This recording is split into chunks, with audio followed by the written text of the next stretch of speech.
Hi all, this is Simona Rich and this is section 8 of the Most Holy TRINOSOPHIA. I left the gallery by a low and narrow door and entered a circular apartment, the paneling of which was made of ash and sandal wood. At the further end of the apartment, on a pedestal composed of the trunk of a vine, lay a mass of white and shining salt. Above was a picture showing a crowned white lion and a cluster of grapes. Both rested on a salver sustained in the air by the smoke of a lighted brazier. To my right and left 2 doors opened, one giving onto an arid plain. A dry and scorching wind blew over it continually. The other door opened on a lake at the extreme end of which a black marble facade could be seen. I approached the altar and took into my hand some of the white and shining salt, which the sages call, again there are Hebrew letters but without Masoretic vowel points, and rubbed my entire body with it. I impregnated myself with it, and after having read the hieroglyphics accompanying the picture, I prepared to leave this hall. My first intention was to leave by the door opening upon the plain, but there issued therefrom a hot vapor, and I preferred the opposite path. I had the freedom of choice, with the condition, however, not to leave the one once chosen. I decided to cross the lake. Its waters were somber and sleeping. At a certain distance I clearly noticed a bridge called. To reach it, I would have been obliged to follow the windings of a shore covered with rocks, and I preferred to cross the lake. I entered the water, which was as thick as a cement. I noticed that it was useless for me to swim, since my feet touched bottom everywhere. I walked in the lake for 13 days. At last I came to the other shore. So that was section 8, which was very short, and now the explanation of the symbol. Firstly, in the sky blazes the philosophical sun, within it the face of the Logos. Its rays are concealed by the same clouds which must ever hide the divine light from the eyes of the profane. The lion is now crowned, its coronet having 7 rays, symbolic of the 7 energies of the will. This is no longer the despotic lion of the earlier illustration. Ambition has been transmuted into aspiration, and that impulse which unregenerated lures man on to temporal destruction is now the force which bestows courage upon spiritual enterprise. So the base instincts, the base impulses were transmuted to their divine counterparts.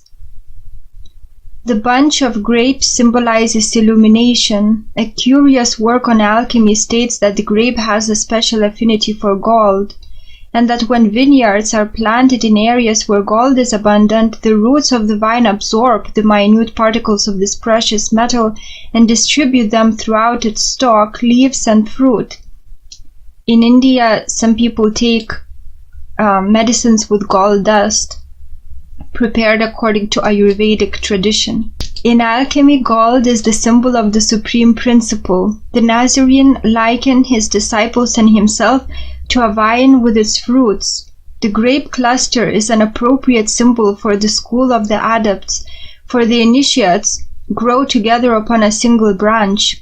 Here also is a subtle allusion to the blood which carries within it the golden particles of the sun. The lion and the grapes restate the old formula, wisdom and regeneration.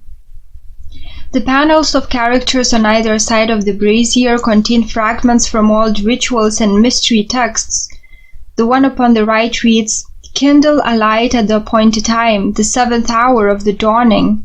This is followed by an obscure reference to the coming forth of 5 at the full sun, noon, and the panel concludes with the admonition, "Dance in a circle and prophesy." The panel at the left is also descriptive of a ceremony. Honor is paid to the giver of life. The initiate is admonished to sacrifice his ka or soul.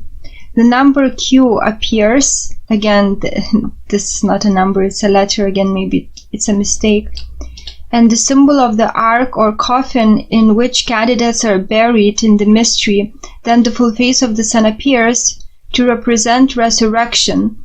There is an allusion to the gate in the heavens and the ascension of the Ka. With the aid of Egyptian metaphysics, it's not difficult to decipher these symbols. The number refers to the 9 lesser mysteries associated with the box or coffin, the body.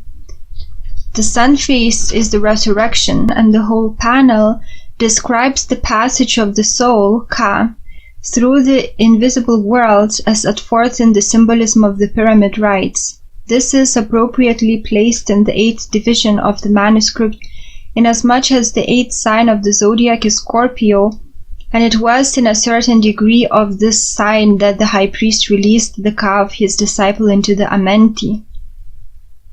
And it's the constellation Scorpio that actually the book of Revelation is talking about, because Scorpio was called the great dragon. So what is described in the book of Revelation is about something that happens in heavens, in the skies. Now, analysis of the text. The 8th section of the manuscript is devoted largely to an understanding of the mystery of the alchemical salt.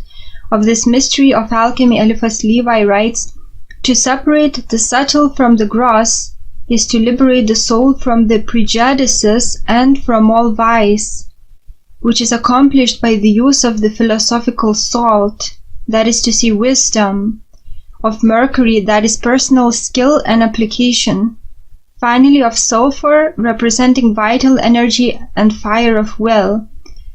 By these are we enabled to change into spiritual gold things which are of all least precious, even the refuse of the earth.